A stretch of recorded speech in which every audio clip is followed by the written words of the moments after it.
Pemirsa, Anda kembali di Metro Siang. Kita akan masuk ke informasi mengenai BP2MI sidak ke gudang penyimpanan barang kiriman milik pekerja migran Indonesia di Semarang. Informasi selengkapnya akan disampaikan Andre Aprianto langsung dari Semarang.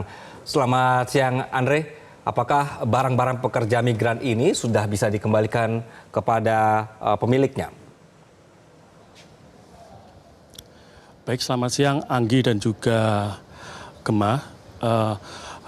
Hari ini Kepala Badan Perlindungan Pekerja Migran Indonesia, Beni Ramdhani, melakukan sidak di gudang-gudang di tempat penimbunan kiriman barang milik PMI yang ada di Kota Semarang. Dan untuk mengetahui lebih lanjut seperti apa barang-barang ini, apakah memang sudah bisa dikeluarkan pasca dicabutnya atau direvisinya Permendag RI nomor 36 tentang kemudahan impor barang-barang milik pekerja migran, kita akan mencoba untuk berbincang langsung dengan Kepala Badan Perlindungan Pekerja Migran Indonesia, Beni Ramdhani.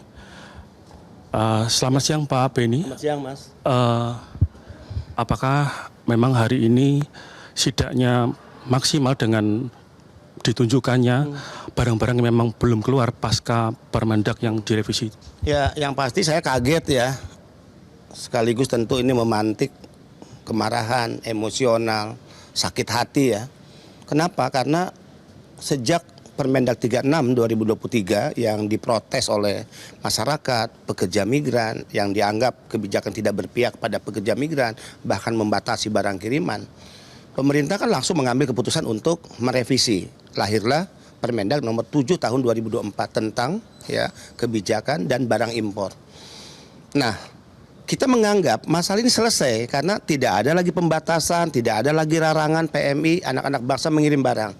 Berapa banyak, ya jenisnya apa saja. Tapi ternyata barang-barang yang dulu tertahan di gudang-gudang baik di Pelabuhan Tanjung Perak, Tanjung Mas, dan hari ini kita sidak ke Tanjung Mas ya di Semarang. Ini 3 gudang nih. Apa yang terjadi ya di PT Banua Logistik Trans?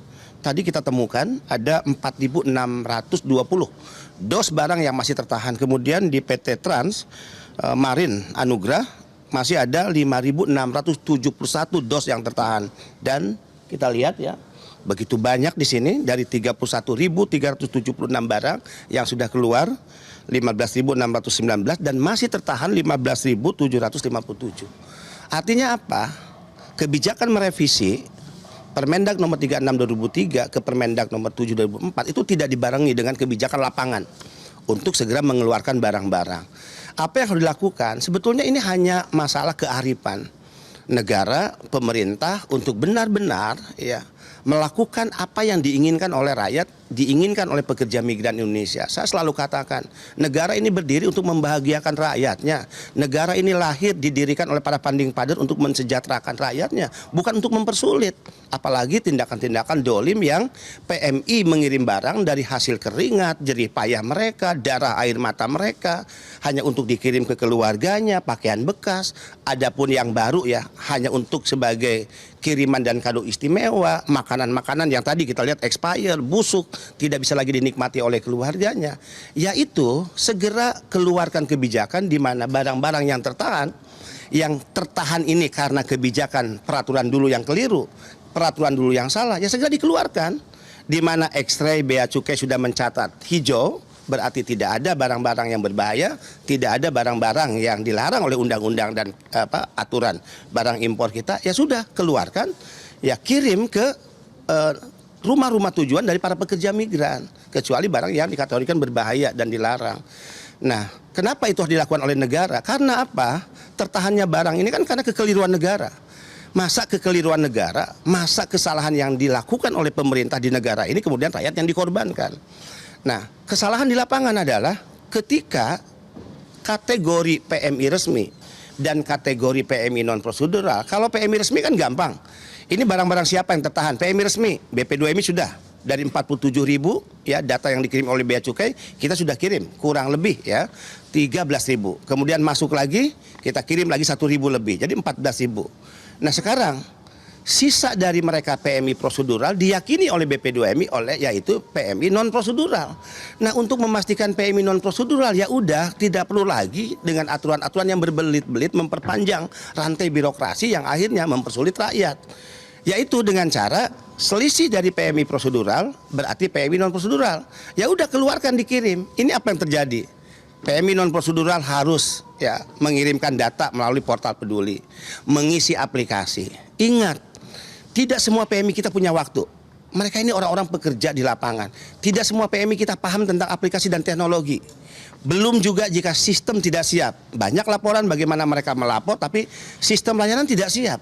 Termasuk sistem yang dimiliki oleh Bea Cukai, sistem yang dimiliki oleh Kemlu. Tapi kalau sistem yang dimiliki oleh BP2MI hari ini dikirim data, langsung pada hari yang sama kita bisa kembalikan data untuk men-tracing bahwa ini PMI yang resmi. Nah, belum lagi, ingat, ini akan ada ledakan masuknya barang. Malaysia misalnya mengeluarkan kebijakan repatriasi, yaitu pengampunan pemutihan kepada para PMI ilegal. Berapa PMI ilegal di Malaysia? Kurang lebih 2 juta. Nah, mereka yang akan dipulangkan dengan kebijakan repatriasi pasti mengirim barang di luar barang bawaan. Kalau asumsinya dari 2 juta PMI ilegal Malaysia, 500 saja yang mengirim barang, dikali 1 orang yang pulang mengirim 5 dos barang, itu berarti akan masuk ledakan barang melalui ya pelabuhan udara, pelabuhan laut di Semarang maupun Surabaya. Artinya, kalau peraturan yang ribet ini memaksa yang 500.000 PMI dengan masing-masing 5 atau 10 barang ini melaporkan ke portal peduli, ya, mengisi syarat-syarat dokumen, sampai kapan? Saya punya guyonan dan jok, hingga kita menunggu timnas Indonesia menjadi juara Piala Dunia, hingga ayam satu saat kita saksikan kencing berdiri, nggak akan pernah selesai. Artinya siapa?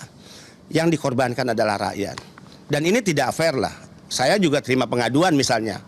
Kalau barang itu milik staf pejabat, kalau barang itu milik keluarga pejabat, dengan mudah kok mereka nelpon, tolong dikirimkan, tolong dikeluarkan barang karena ini adalah staf saya, ini adalah keluarga kami.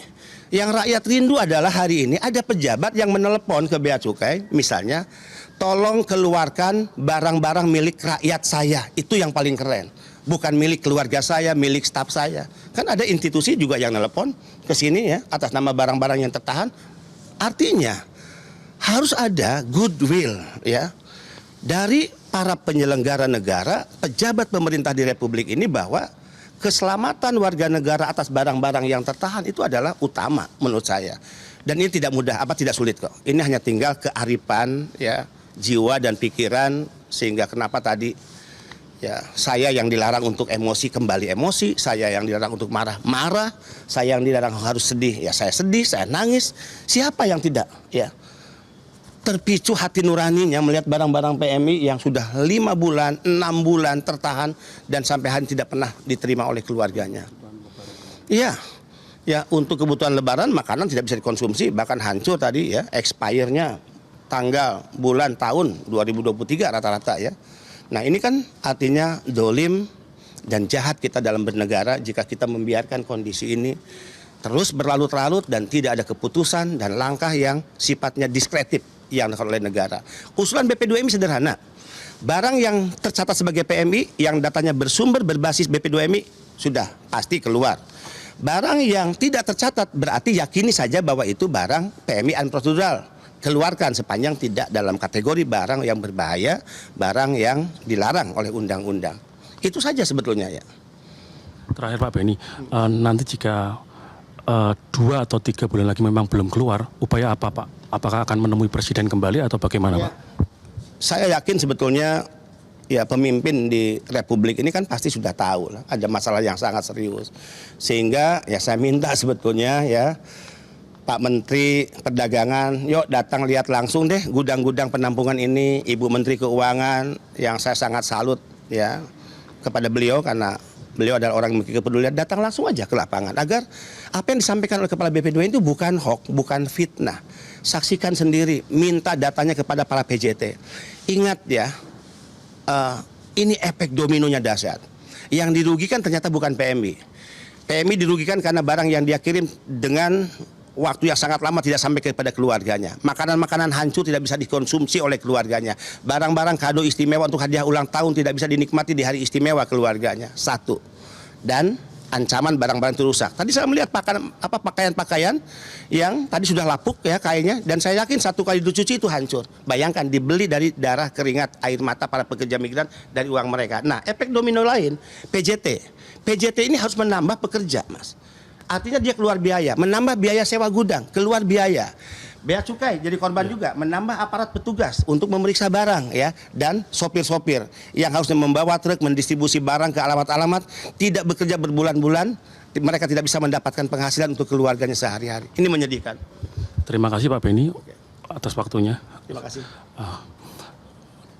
BP2MI memang memerlukan dorongan untuk pemerintah untuk melakukan diskresi agar dapat memerintahkan Bea Cukai melalui Menteri Perdagangan untuk dapat mengeluarkan barang-barang kiriman milik para pekerja migran Indonesia agar tidak tertahan lagi lebih lama di gudang-gudang penimbunan di Kota Semarang ataupun di Surabaya.